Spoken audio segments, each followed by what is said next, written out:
21. Biggest jerks in old country. Music history. That will shock you. You think country music is all heartache, pickup trucks, and southern charm. Think again. Behind the rhinestones and chart toppers lies a darker truth: egos, abuse, backstabbing, and scandals buried by fame. These 21 country legends weren't just difficult, some were downright toxic. From setting forests on fire to burning bridges with their own families, these stars rewrote the rulebook on bad behavior. This isn't gossip, it's country history unfiltered. Hit that like button, subscribe to Uncovered Tinseltown Uncovered, and stick around because the names on this list will shock even the most loyal fans. Johnny Paycheck was the embodiment of outlaw country, not just in sound but in behavior. With a stage name that sounded like a blue-collar badge of honor, he brought grit and rawness to country music. But off-stage, his personal life spiraled into a series of jaw-dropping legal disasters that turned his name into a cautionary tale. In the 1950s, long before fame found him, Paycheck served in the U.S. Navy. His military career came to a crashing halt after he assaulted a superior officer. Convicted and court-martialed, he spent 2 years in a military prison. That early act of rebellion would set the tone for decades of turbulence. By the late 1980s, he was back in the headlines for even darker reasons. Paycheck was arrested in Wyoming after being accused of engaging in unlawful sexual conduct with a 12-year-old girl. He pleaded no contest to the charges and paid a fine, narrowly avoiding a prison sentence, but doing irreparable damage to his public image. Then came the shooting incident that nearly ended his career.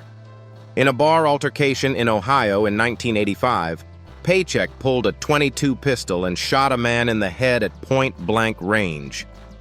Miraculously, the victim survived. Though he claimed self-defense, a jury convicted him and he was sentenced to 7 years behind bars. He served just under 2 years before being pardoned. Despite a string of hits like "Take This Job" and "Shove It," Johnny Paycheck's life became more known for courtroom drama than musical legacy. His music captured the voice of the working man, but his personal behavior revealed a man often at war with himself. His story remains one of country music's most unsettling case studies in self-destruction. Jerry Lee Lewis, dubbed the Killer, was one of the most electrifying performers in early rock and country history. His pounding piano style and hits like Great Balls of Fire lit up jukeboxes in the 1950s, but his career nearly evaporated overnight due to a scandal that shocked the world. At the height of his fame in 1958, it was revealed that Lewis had married his 13-year-old cousin, Myra Gale Brown, while still legally married to another woman. The revelation torpedoed his career. Concerts were canceled, radio stations blacklisted him, and within months, he went from teen idol to public pariah. Lewis didn't slow down. Known for his volatile temper, he was involved in several gun-related incidents, including accidentally shooting both a bass player and another member of his crew. His personal life spiraled further with multiple marriages and accusations of domestic abuse. Serious suspicions even surrounded the mysterious deaths of 2 of his wives, though no criminal charges were ever filed. Perhaps the most infamous incident came in 1976 when a drunken Lewis drove to Elvis Presley's Graceland mansion with a loaded firearm on the dashboard and crashed into the gates. He was promptly arrested, adding another bizarre footnote to an already infamous reputation. Battling addictions to pills and alcohol for decades, Lewis's unpredictable behavior often overshadowed his enormous musical contributions. While he eventually earned induction into both the Rock and Roll and Country Music Halls of Fame, he remained a divisive figure until his death in 2022 at age 87. Jerry Lee Lewis wasn't just a musical rebel, he was chaos incarnate. For all the greatness he achieved at the piano, his reckless personal life became the story fans couldn't look away from. Few artists have burned so brightly and so destructively. Hank Williams Sr. remains one of the most influential figures in country music history. His poetic songwriting and mournful voice laid the foundation for modern country ballads, producing timeless hits like I'm So Lonesome I Could Cry Your Cheatin' Heart and Hey Good Lookin'. But for all his musical genius, Hank's personal life was a wreckage of broken promises, missed shows, and unchecked self-destruction. Born with a spinal condition that caused chronic pain, Williams turned to alcohol and morphine early in life. His reliance on these substances only worsened as fame grew, leading to a pattern of erratic behavior. By his mid-20s, he was one of country's brightest stars, but his offstage antics had already begun to sabotage his career. Williams developed a reputation for being unreliable. He frequently failed to appear at concerts or stumbled on stage too drunk to perform. His fans, who adored him for his vulnerable lyrics, were often left disappointed or bewildered by his public collapses. The Grand Ole Opry dismissed him in 1952 for habitual no-shows and unheard-of action for a top-tier star. His marriage to Audrey Shepard was marked by constant turmoil fueled by his infidelity and drinking. Their toxic dynamic became tabloid fodder and added to the sense that Hank's life was spiraling. In late 1952, after being fired from multiple venues and battling multiple health issues, he hit the road in a desperate bid to restart his career. He never made it. On New Year's Day, 1953, Hank Williams Sr. was found dead in the backseat of his Cadillac at age 29.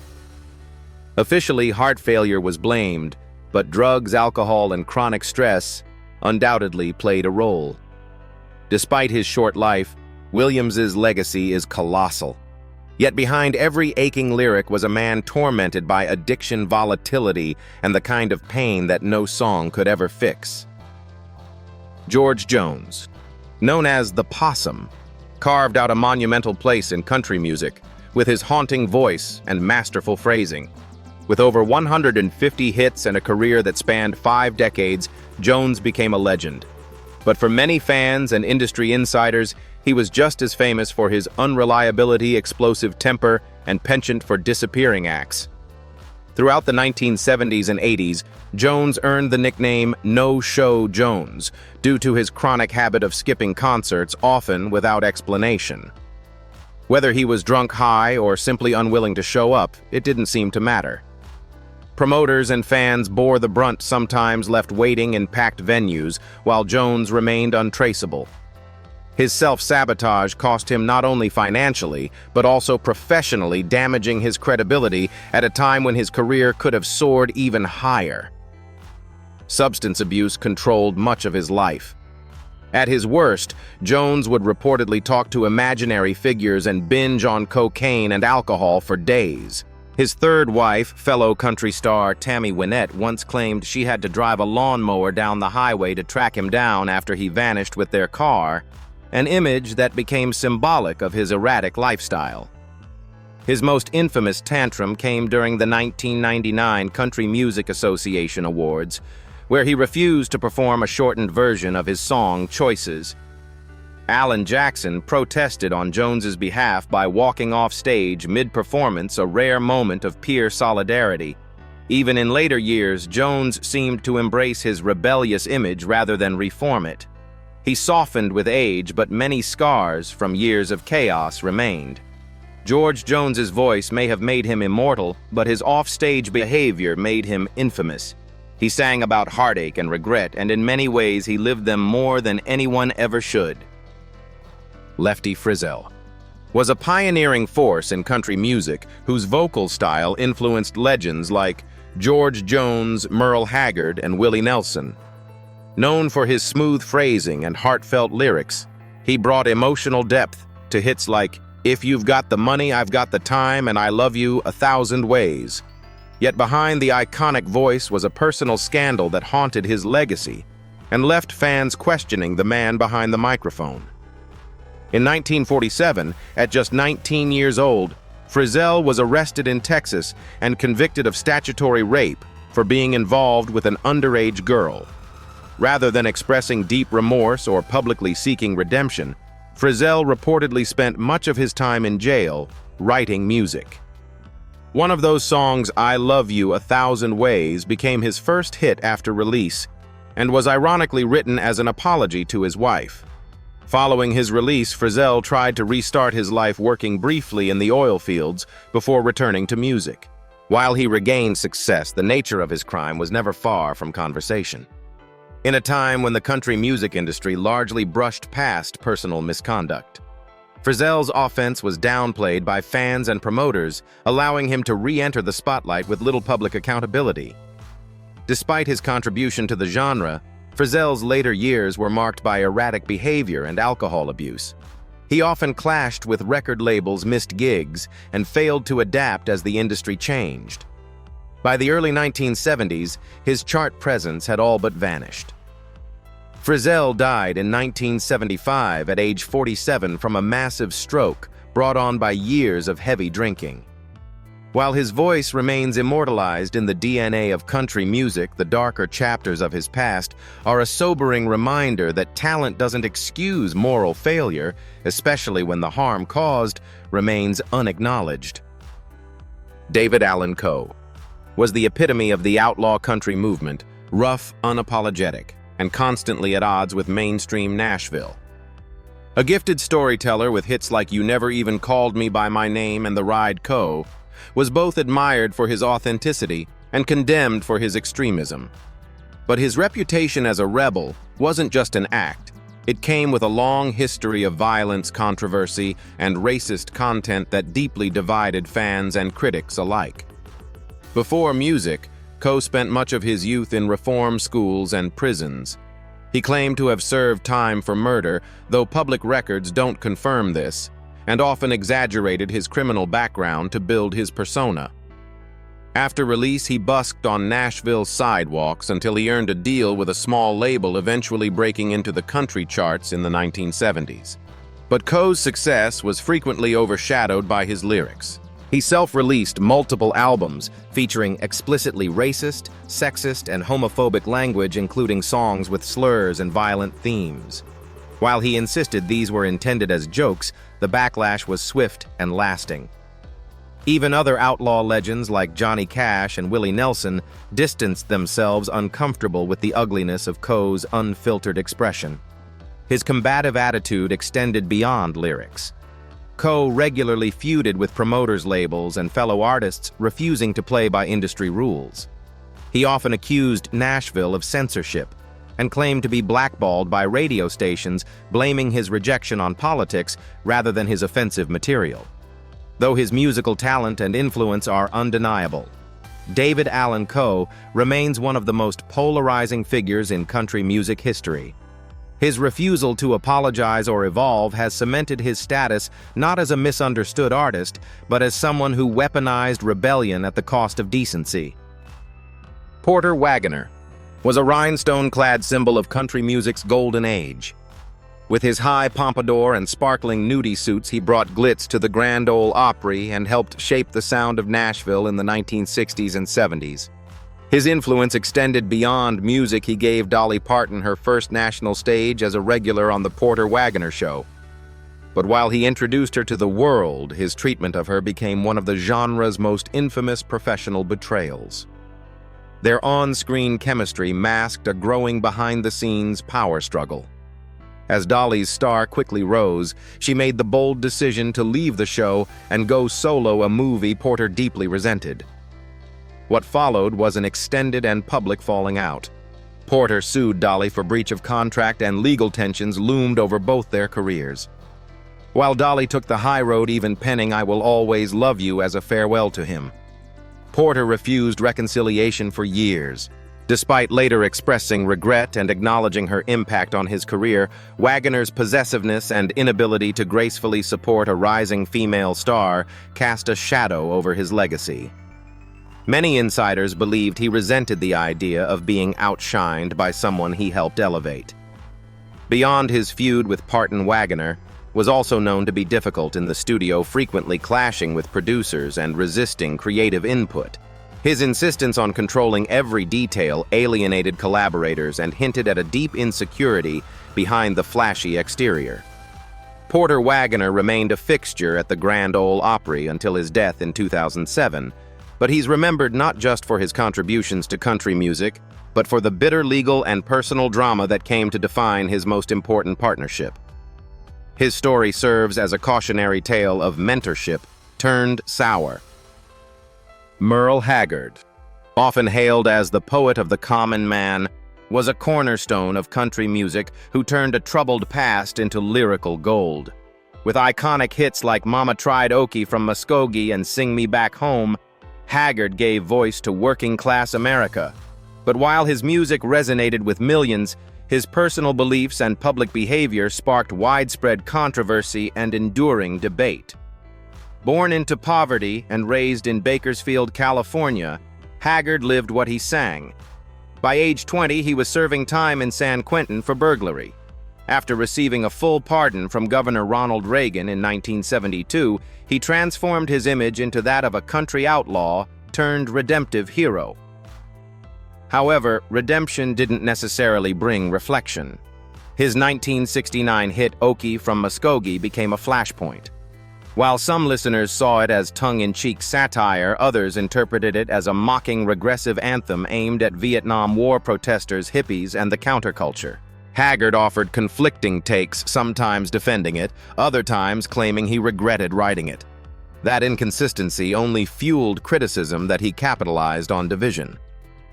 Despite his talent, Haggard also alienated peers. He publicly derided newer artists, slammed the Nashville establishment, and made disparaging comments about fellow performers who didn't share his worldview. His politics often leaned conservative and occasionally veered into statements many considered backward or inflammatory. Even with his checkered past, Merle remained a legend, and his impact on country music is undeniable.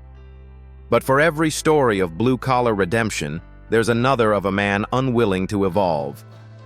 His inability or refusal to fully address the divisive messages in his music earned him admiration from some and condemnation from others. Merle Haggard embodied the outlaw image, but sometimes that rebellion came at the cost of empathy and understanding. Tammy Wynette, known as the First Lady of country music, delivered a string of iconic hits that defined a generation, including the controversial "Stand By Your Man." But while her voice embodied vulnerability and strength, her personal life was mired in toxic relationships, murky decisions, and conflicting narratives that still spark debate today. Wynette was married 5 times, most infamously to fellow country star George Jones. Their marriage was a storm of codependency, substance abuse, and volatile fights, many of which played out in public. But it wasn't just her tumultuous romantic life that raised eyebrows. It was the contradictory persona she cultivated both on and off stage.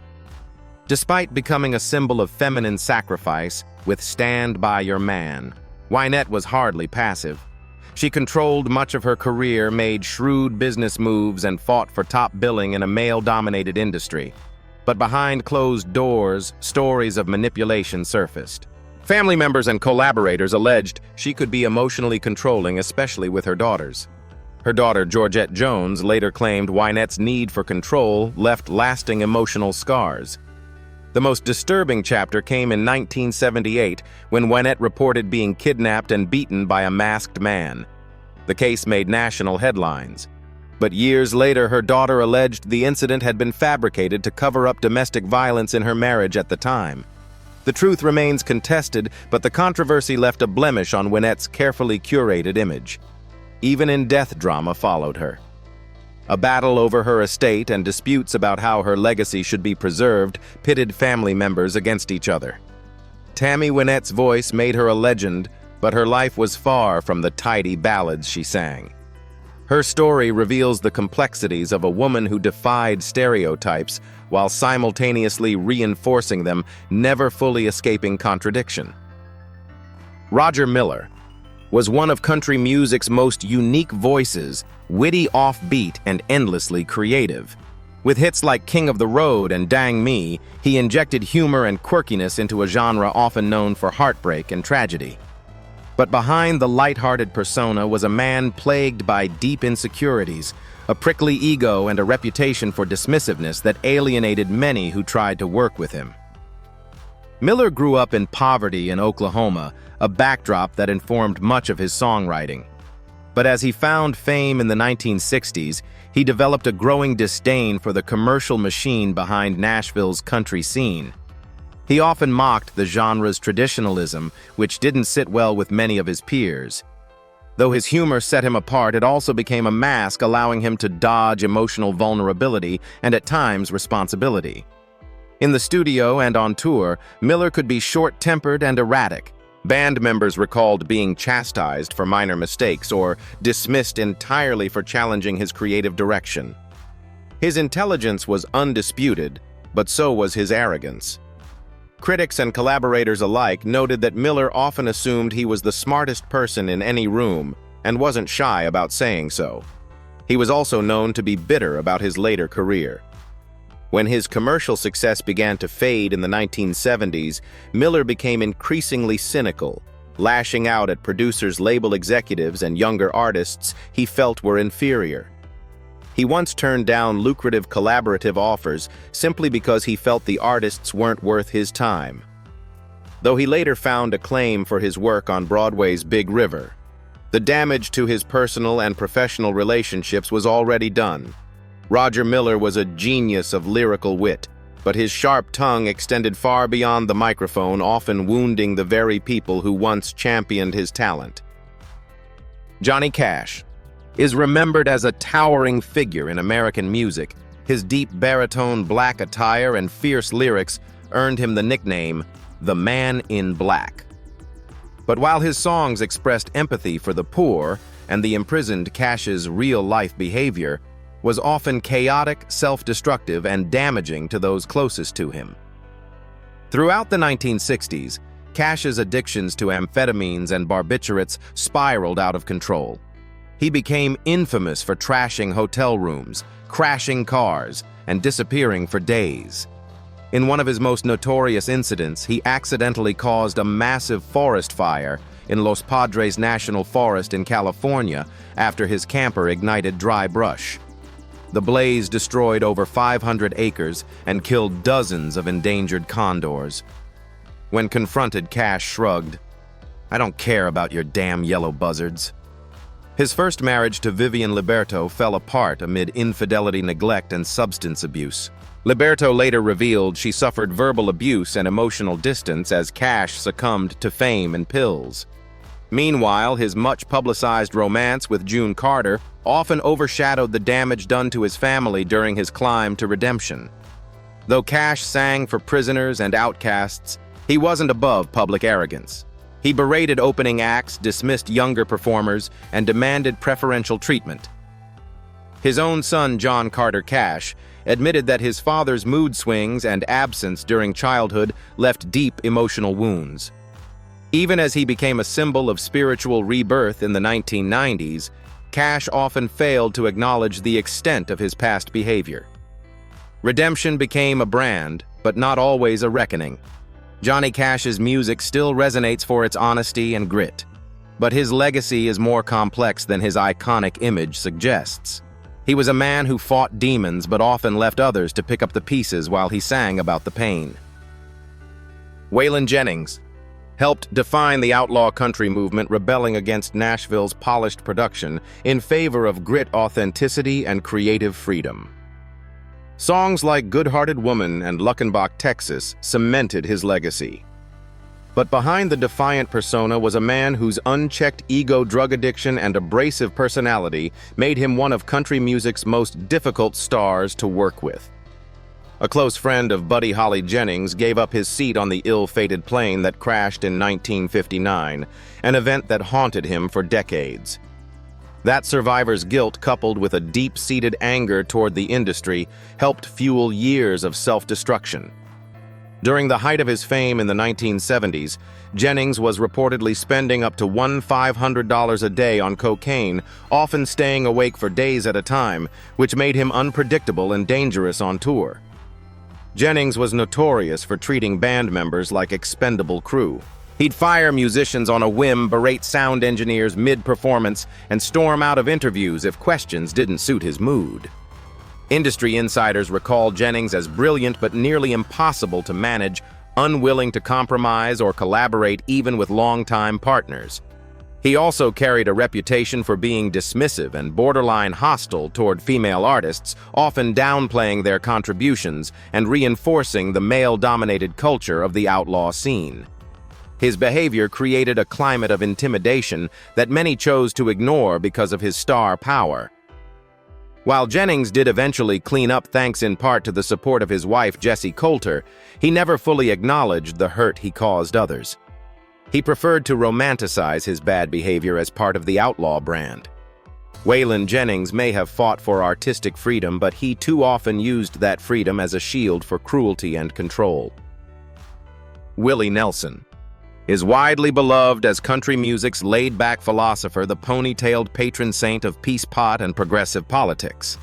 But while Nelson's charm and longevity have earned him near universal respect, his past is peppered with personal failings and troubling behavior, often overlooked in favor of his easygoing public image. Behind the scenes, Nelson's treatment of his wives and family was far less harmonious than his mellow music suggested. He was married 4 times and admitted to chronic infidelity. In fact, his third wife, Connie Kepke, discovered he had fathered a child with another woman when she received the hospital bill in the mail. His first wife, Martha Matthews, allegedly once tied him up and beat him in a rage, a reflection of how toxic their early marriage had become on both sides. Financial irresponsibility also haunted Nelson's career. In 1990, the IRS seized his assets for owing over $16 million in unpaid taxes. While he eventually turned it into a media-friendly comeback story, including releasing the IRS tapes, the fact remains, he neglected obligations for years while continuing to tour and live extravagantly. He also drew criticism for his occasional tone-deaf comments on political matters. Though an advocate for farmers and marijuana reform, Nelson's public defense of friends with checkered pasts raised eyebrows. He was known to be fiercely loyal sometimes to a fault, standing by musicians accused of abuse or bigotry, with little acknowledgement of victims' experiences. Despite all this, Nelson has masterfully curated his image as country's lovable rebel. But that image hides a man who has often evaded accountability through charisma and clever PR. Willie Nelson's legacy is filled with iconic music and advocacy, but also a history of personal decisions that remind us even the gentlest voices can leave behind a complicated trail. Loretta Lynn broke barriers in country music with songs that spoke for working-class women, sometimes controversially. Hits like "The Pill Don't Come Home a-Drinkin' with Lovin' on Your Mind" and "You Ain't Woman Enough" made her a voice of female empowerment long before it was accepted in Nashville. But her own life reflected contradictions that left fans and critics divided. Married at just 15 to Oliver Doolittle, Loretta's early years were shaped by abuse, poverty, and control. She claimed in interviews that Doolittle physically struck her and cheated repeatedly, but she also defended him, calling their love complicated. While many saw her as a survivor, others questioned her public minimization of the abuse. Critics argued that she inadvertently normalized domestic violence, especially when describing his behavior with humor. Lynn's traditionalist stance often placed her at odds with the very feminist movements her music echoed. While singing about birth control and women's independence, she also aligned herself with ultra-conservative values. She rejected the term feminist and criticized women who chose not to marry or have children, creating a rift between her public persona and personal politics. Her outspoken nature didn't spare peers either. She made controversial remarks about fellow artists, including Dolly Parton, whom she accused of exploiting sex appeal. She also ruffled feathers by endorsing political figures and causes that alienated more progressive fans. Though her contributions to country music are undeniable, Loretta Lynn's contradictions remain part of her complex legacy. She was a trailblazer, yes, but also someone who at times reinforced the very systems her lyrics seemed to challenge. Loretta Lynn gave women a voice in a male-dominated industry. But her story also shows how trailblazing figures, can embody both progress and paradox, sometimes in the same breath. Faron Young was known as the hillbilly heartthrob and a pillar of the Nashville sound throughout the 1950s and 60s. With hits like Live, Fast, Love Hard, Die Young, and Hello Walls, he built a devoted fan base and enjoyed chart success that stretched across decades. But behind his confident stage presence was a man whose volatile temper, cruel outbursts, and mistreatment of others earned him a dark reputation in the country music world.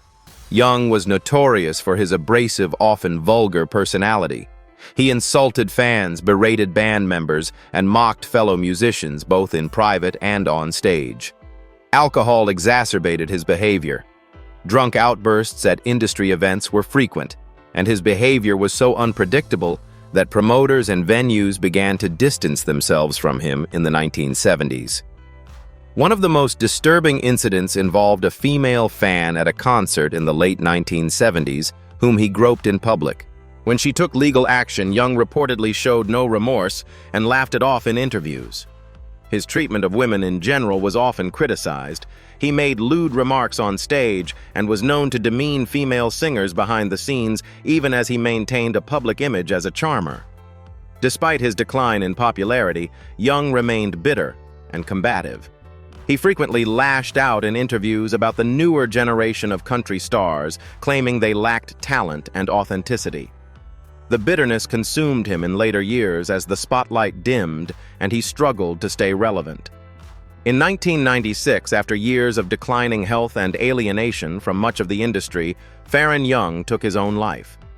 While fans mourned the loss of a once vibrant star, many insiders were less surprised, seeing it as the tragic end of a man who spent years burning bridges he never cared to rebuild. Charlie Rich was one of country music's most genre-defying voices. Dubbed the Silver Fox, he achieved massive crossover success in the 1970s with hits like Behind Closed Doors and The Most Beautiful Girl. But while his silky baritone made him a radio favorite, his resentment toward the industry and explosive public moments earned him a reputation as one of country's most unpredictable figures. Rich often struggled with how to fit into the country landscape. A gifted jazz and blues pianist, he resisted being boxed into one style and frequently clashed with producers who wanted to mold him into Nashville's next big act. His resistance to conformity was admirable, but it came with mood swings and frustration that he didn't always keep behind closed doors. The most infamous moment came during the 1975 Country Music Association Awards. As presenter for Entertainer of the Year, Rich opened the envelope, saw that John Denver had won, and lit the card on fire on live television. Some called it a joke. Others saw it as a petty and disrespectful act, revealing his disdain for what he considered pop country imposters. Either way, it overshadowed the event and solidified his image as a bitter traditionalist unwilling to accept the genre's evolution. Rich also battled alcoholism for decades. His drinking made him difficult to work with in studios and unreliable on tour. While his talent was never in question, his erratic behavior alienated producers, promoters, and even fans. By the 1980s, Rich had faded from the spotlight, no longer embraced by a country scene that had moved on without him. He died in 1995 at age 62 from a pulmonary embolism. Charlie Rich left behind a catalog of timeless songs, but also a cautionary tale of an artist undone by pride, resentment, and the refusal to adapt. Marty Robbins was a country legend whose versatility made him a household name. With songs like El Paso Big Iron and A White Sport Coat, he stood out for seamlessly blending Western ballads, rockabilly, and traditional country. But while Robbins was a musical chameleon, his off-stage persona didn't always match the charm and grace of his performances.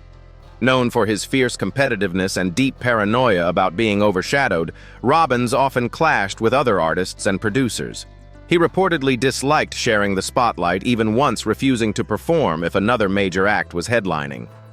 While his fans adored his charisma, many industry insiders saw him as guarded, moody, and often hard to approach, especially when he suspected someone might steal his musical thunder. His obsession with control extended to his recordings. Robbins demanded full autonomy in the studio and often changed arrangements last minute, frustrating sound engineers and backup musicians alike. If anyone disagreed, they were quickly replaced. His perfectionism, while contributing to his classic sound, also left a trail of soured professional relationships. Robbins also had a public disdain for the Nashville establishment. He frequently criticized the CMA and other award bodies, claiming they favored politics over talent. He went as far as threatening to boycott major shows if he wasn't given more creative recognition, a move that did little to win favor with gatekeepers. Though not embroiled in scandals of abuse or violence like some of his peers, Robbins had a well-documented temper and held grudges. He reportedly held disdain for the outlaw crowd, often mocking them for their style-first attitude. Marty Robbins died in 1982 from complications after his third heart attack. While his catalog remains iconic, his career was marked by a need to dominate creatively, even if it meant pushing others aside in the process. Conway Twitty was country music's king of romantic ballads, with a silky voice and a staggering 40 #1 hits across genres. Songs like Hello Darlin', Tight-Fittin' Jeans, and I'd Love to Lay You Down made him a household name. But while his crooner image painted him as a sensitive soul, those who knew him off stage describe a man whose ambition came with manipulation, secrecy, and control. Twitty-born Harold Lloyd Jenkins was laser-focused on success. He changed his name to sound more commercial and tailored his entire persona to maximize appeal, especially to female fans. But behind the scenes, he was reportedly ruthless in protecting his brand. Former bandmates and managers described him as authoritarian, rarely allowing creative input or dissent. He once fired a longtime guitarist mid-tour for disagreeing about a song arrangement. His business practices were also called into question. Twitty was involved in numerous legal battles over contract disputes and was rumored to have underpaid backup musicians while pocketing enormous profits. Some insiders alleged he maintained different financial records to dodge taxes and lawsuits, a claim partially substantiated by IRS probes in the late 1980s. Twitty's personal life was no less complicated. Married 4 times, twice to the same woman, his relationships were often marked by possessiveness and infidelity. His touring lifestyle and flirtatious image contributed to broken marriages and long-standing resentment within his family. After his death in 1993, a bitter legal battle erupted between his widow and children over his estate, revealing how tightly he had controlled his fortune and how little he trusted those closest to him. Conway Twitty's voice defined a romantic era in country music, but his legacy is tainted by control, secrecy, and a need to dominate every corner of his personal and professional life. Buck Owens revolutionized country music with his signature Bakersfield sound, a raw, electrified alternative to Nashville's smooth polish. With hits like Act Naturally and Together Again, and his starring role on Hee Haw Owens became a household name. But behind his wide grin and flashy red, white, and blue guitars was a man whose off-stage behavior often contradicted his wholesome image. Owens was widely known in industry circles as a domineering and often arrogant businessman. He tightly controlled every aspect of his brand, from songwriting credits to studio decisions. Multiple former bandmates, including Don Rich, his closest collaborator, spoke of Owens' unwillingness to share creative credit even for songs they helped shape. After Rich's tragic death in 1974, many believed Buck spiraled not just emotionally but professionally, revealing how dependent he had become on someone he frequently undercredited. His treatment of employees and fellow musicians was also harsh.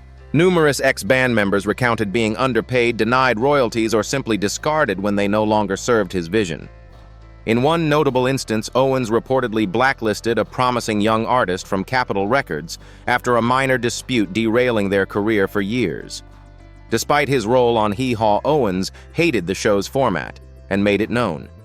He regularly criticized the series publicly, even as it lined his pockets and expanded his reach. The disconnect between his on-screen persona and private disdain rubbed many the wrong way. Even into his later years, Owens remained isolated and bitter about the direction of modern country. He rarely mentored younger artists and seemed more interested in protecting his legacy than nurturing the next generation. Buck Owens helped reshape country music, but his ambition, ego, and cold interpersonal tactics earned him a reputation as one of its most difficult and self-serving stars. Tom T. Hall, the self-proclaimed storyteller, brought lyrical depth and a novelist's eye to country music, with songs like Harper Valley PTA. The year that Clayton Delaney died and I Love Hall was celebrated for his narrative flair and insight into ordinary lives. But while his songs championed compassion and introspection, Hall himself could be surprisingly aloof, egotistical, and dismissive, especially toward those he saw as beneath his intellectual stature. Peers admired his lyrical craft, but often found him cold and standoffish in person. Hall rarely collaborated, and when he did, it was strictly on his terms. Many younger artists who tried to approach him were met with indifference or passive-aggressive condescension. His disdain for the commercial direction of country music in the 1980s and beyond became a recurring theme in interviews where he openly criticized chart toppers as shallow or artistically bankrupt. Behind closed doors, Hall maintained strict control over his business affairs, including royalties, licensing, and publishing. Former associates described him as intensely private to the point of paranoia. He once reportedly refused a tribute album proposal simply because he didn't want others reinterpreting his art. His personal relationships were equally strained. Though married for decades to fellow songwriter Dixie Hall, the couple was known to be reclusive. Friends noted that Tom often withdrew from industry events, even as he complained about being underappreciated. This bitterness grew more pronounced after his semi-retirement in the 1990s. When Hall died by suicide in 2021, it shocked the country community, not just for the tragedy, but because of how distant he'd remained from it in his final years. Tom T. Hall was undeniably a genius of lyrical storytelling, but his guarded nature, dismissive attitude, and unwillingness to embrace others made him one of country's most brilliant yet emotionally elusive icons. Hank Williams Jr. The son of the legendary Hank Williams Sr. was born into country royalty, but he carved his own path with a blend of Southern rock outlaw bravado and unapologetic politics. With hits like A Country Boy Can Survive and Family Tradition, he established himself as a force in the genre. Yet beneath the rebel image lies a history of divisive behavior, public outbursts, and controversial statements that earned him a reputation as one of country's most polarizing figures. From early on, Hank Jr. struggled with the immense shadow of his father's legacy. He turned to rock and blues influences in the 1970s, distancing himself from Nashville's expectations. But his anti-establishment stance often spilled over into arrogance. He was known to berate journalists, cancel appearances last minute, and insult fellow artists he believed lacked authenticity. His substance abuse issues only fueled his erratic behavior. In the 1970s and 80s, he was notorious for drunken brawls and reckless on-tour conduct. Though he later recovered from a near-fatal fall in 1975 and got sober, the confrontational attitude remained, especially when it came to politics.